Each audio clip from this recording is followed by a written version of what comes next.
Hey, good weekend to everybody. Star Oracle coming to you from hot, sweltering Seattle. Looking out the window here over the market. It's fairly early in the morning. I mean, I'm sure the Seattleites are delighted that the sun is out, but man, it's hot here. Okay, anyway, I just want to do a brief video in regards to Uranus in the 8th house, and there's a good handful of videos out there covering it. But I thought because I have this placement and I have people close to me with this placement, to talk about the factors that come into play, because it's such a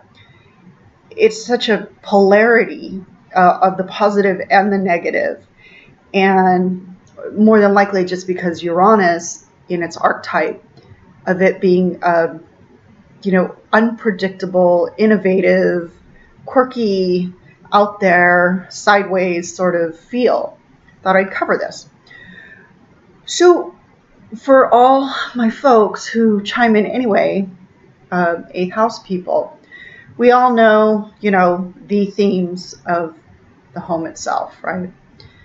Sex, the occult, death in its metaphorical sense, and death in its literal sense, depending on how Uranus might aspect your other planets.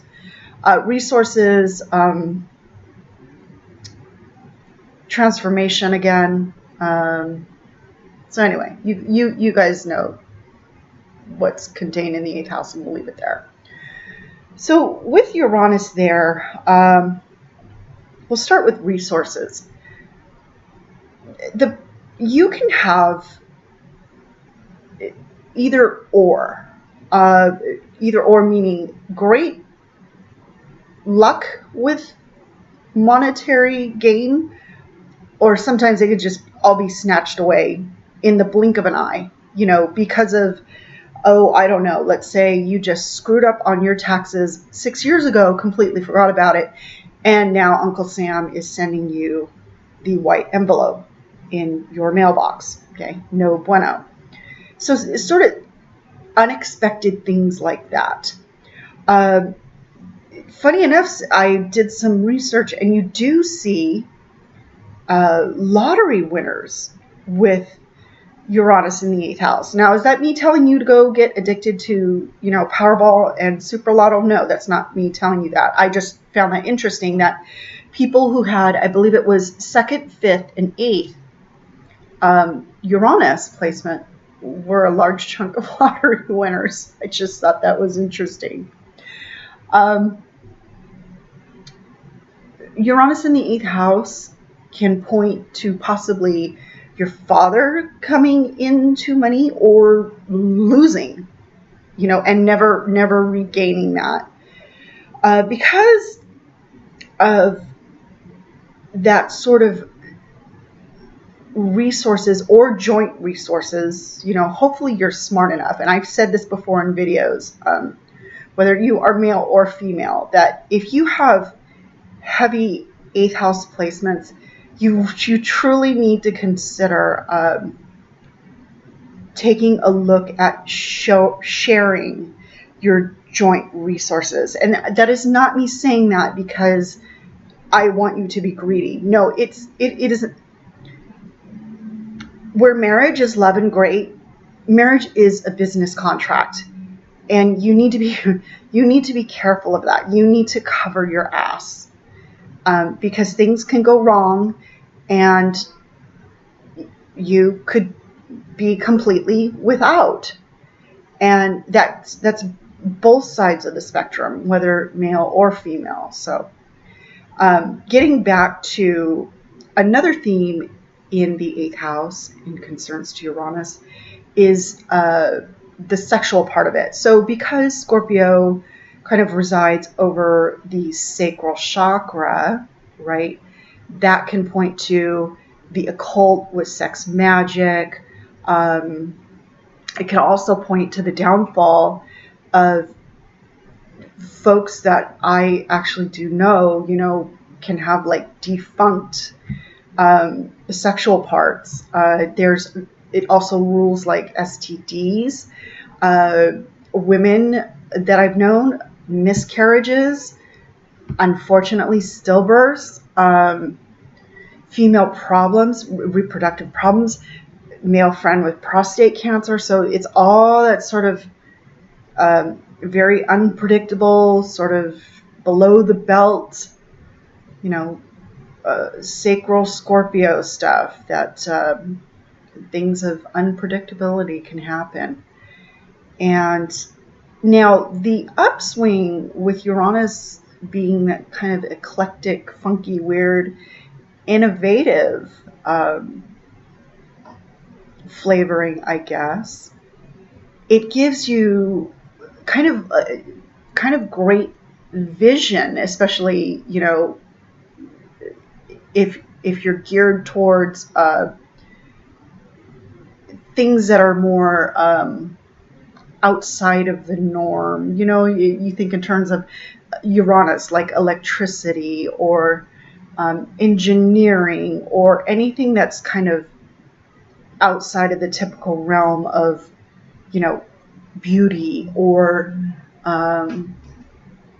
structure, or it's more the kind of what pushes us forward, I guess, in terms of thought and new ways of looking at things. And it could be to your advantage, right? To kind of break the mold from the typical constructs. Even though Uranus and Saturn are abridged in a sense, Uranus is kind of really breaks boundaries in those terms. Also, it can lend to you as the person with Uranus in the 8th house. You seek out partners that are just kind of completely out there, artistic types, high thinkers, people who just don't really fit the norm. Also, there's a lot of in concerns to the people that I know who have this placement, it's a lot of daredevil behavior. You have a tendency to kind of skirt that line of not pushing boundaries because, you just have nothing better to do. It's not really that. It's kind of like you push your own boundaries because you kind of want to see the fringe of it all, like what is almost to the edge without going over the edge. And which kind of speaks to a lot of people who experience like NDEs. They either can have, I want to say visions, mediumistic type visions of someone else, or either experience an NDE, in their own personal life. So it's kind of that in a sense. But the daredevil behavior, whether you just like, not extreme sports, but you just kind of like pushing the boundaries without, eventually getting yourself killed. Which got me thinking this weekend, with my placement there, I've always had a bit of a curious side to me. So in my younger years, where I did have a lead foot in concerns to driving, I'm a bit safer now unless I'm able to, take a vehicle on an open track where it's legal. But I thought I would head up north here to Washington State, because I thought, you know what? I think I'll just sign up for an expedition to climb Mount Rainier. Okay, well, I did so, and I truly cannot even believe that I did that. It was insane. But I guess that's the part of me that, I don't know, daredevil behavior. It's all in perspective, but I think that's what Uranus speaks to in regards to kind of being quirky and funky and just doing your own thing outside of what others might expect. Like, oh, go, jump out of a plane, go skydive, go climb a mountain, sign up for, Grand Prix racing. So anyway. All right, there is my take on Uranus in the 8th house. And if you guys have any additional comments, let me know. Thanks. Bye.